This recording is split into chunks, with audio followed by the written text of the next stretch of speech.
How to make keto fried eggs with kale and pork. Bring on delicious eggs and greens, together with the crunch of nuts and crispy pork, deliver with texture and flavor. Make this all in one pan, butter-infused keto wonder any night of the week.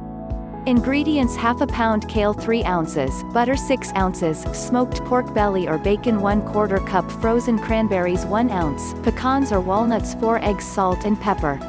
Instructions: trim and chop the kale into large squares.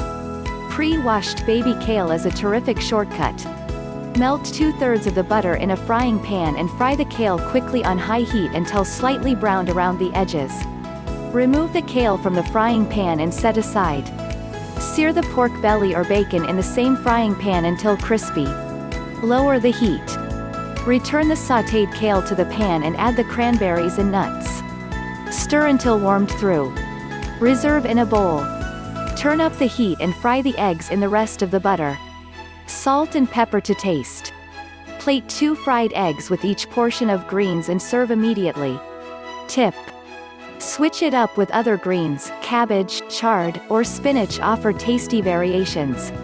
Or, make it a side dish by eliminating the fried eggs.